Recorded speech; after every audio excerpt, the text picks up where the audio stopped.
ආයුබෝවන් චමීස් kitchen YouTube එකට ඔයාලව අදත් ආදරයෙන් පිළිගන්නවා.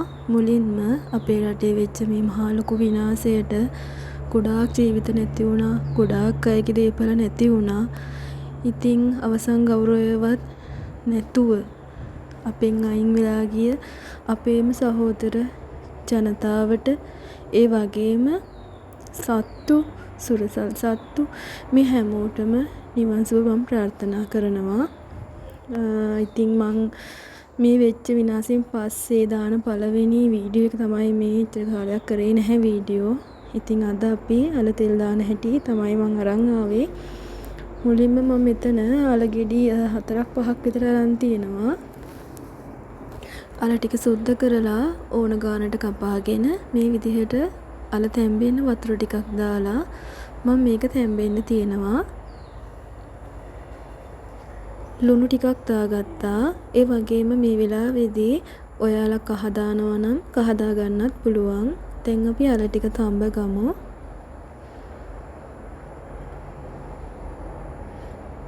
මේ තියෙන්නේ මම තඹගත්තු අල ටික. දැන් මම මේ විදිහට තෙල් ටිකක් රත් වෙන්න තියෙනවා. ඒ අතරතුර ලුණු ගෙඩි 4යි. ඒ වගේම මෙතන මම රම්පේ අරන් තියෙනවා. කරපිංචා අමු මිරිස් කරල් 3ක් විතර මේ විදිහට ලොකුවට කැපුවා. ඒ වගේම සුදු ලුණු ගෙඩියයි. මෙතෙන්දී ලුණු දාගන්න රස අනුව. ඒ වගේම කෑලි මිරිස් මම මෙතන තේ හැඳි 2ක් දාගත්තා. ඒ වගේම මිරිස් කුඩු තේ හැඳි භාගයයි 3-5 කුඩු තේ හැඳි කාලයි පොල් තෙල් තේ හැඳකුයි දාලා මම මේක හොඳට කලවම් කරගන්නවා. ඔයාලා හදන රස ක්‍රම තව තියෙනවා නම් ඒවත් පහලින් කමෙන්ට් කරන් යන්න.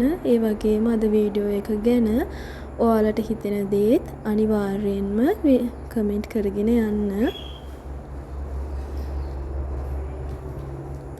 මම දැන් මේ විදිහට හොඳට අර ලුණු කෑලි පොඩි වෙන විදිහට කලවම් කරගත්තා.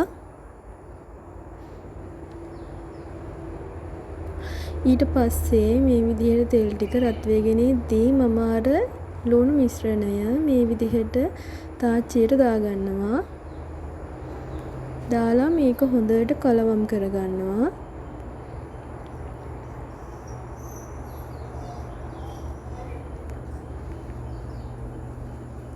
ඒ වගේම කියන්න ඕනේ මම මෙතනට ගම්බිරිස් දැම්මා. ඒක වීඩියෝ කරගන්න බැරි වෙලා ගම්බිරිසුත් දානවා. මම මෙතනට මේ විදිහට සූදුරු ටිකක් දාගන්නවා.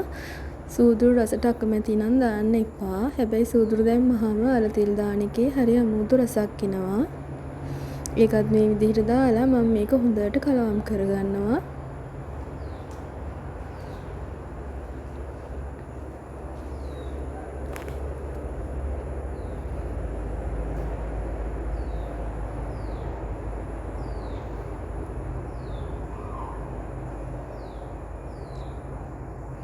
මේ විදිහට හොඳට කලවම් කරගත්තට පස්සේ මම මේක වහලා මද ගින්දරේ ටිකක් මේ විදිහට උයා ගන්නවා. මතක තියාගන්න මද ගින්දරේ තමයි. හැබැයි මේක ටිකෙන් ටික ඇරලා පොඩ්ඩක් කලවම් කරගන්න මතක තියාගන්න. නැත්තම් ලුණු ටික අඩියල්ලයි. මම මේ විදිහට මේක මද ගින්දරේ තියාගෙන 2-3 පාරක් විතර වහලා හොඳට කලවම් කරගන්නවා.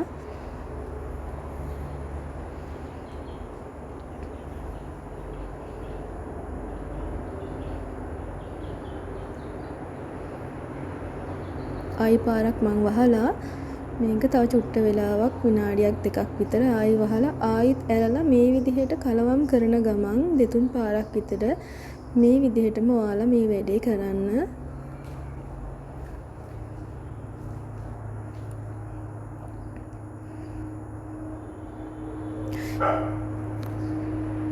ඒ වගේම මගේ Facebook channel එකත් එක්කත් එකතු වෙන්න කියලා ආදරෙන් ඉල්ලනවා.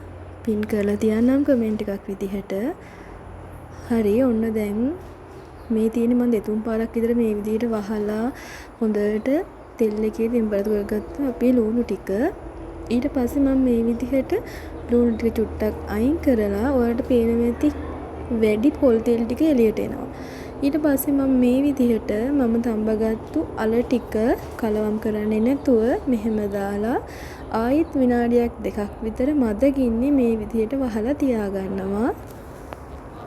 මෙතනදී මම බලාපොරොත්තු වෙන්නේ වැඩි තෙල් වලින් මේ විදිහට අල ටික චුට්ටක් ෆ්‍රයි වෙන එක තමයි. දැන් ඔයාලට පේනවා ඇති මේ විදිහට ආයි චුට්ට වෙලාවකින් කලවම් කරගන්න අල ටික විතරක්.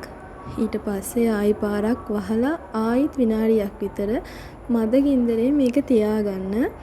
එතකොට අර වැඩි අල වලින් මේ වැඩි පොල් තෙල් වලින් මේ අල ටිකක් ෆ්‍රයි වෙනවා. එතකොට අල තෙම්පරාදුව හරිම රසයි.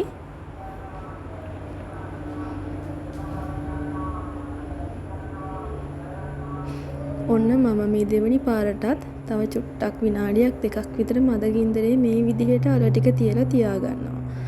ඔන්න දැන් ආයිත් මම මේ විදිහට අල ටික බලලා ඒක හොඳට කලවම් කරගන්නවා ලුණු ටිකත් එක්ක.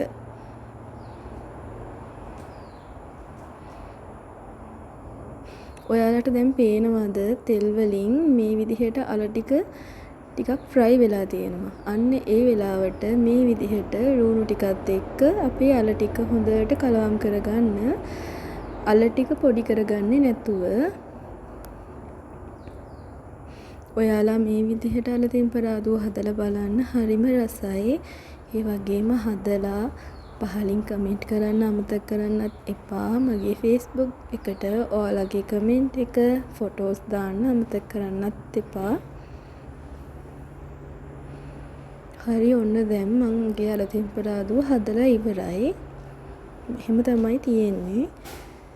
ඉතින් අද වීඩියෝ එකෙන් ඔයාලා දෙයක් ඉගෙන ගත්තා නම් අනිවාර්යෙන්ම ලයික් එකක් දාලා මගේ channel එක subscribe කරලා ඔයාගේ වටිනා කමෙන්ට් එකක් පහලින් දාන්න.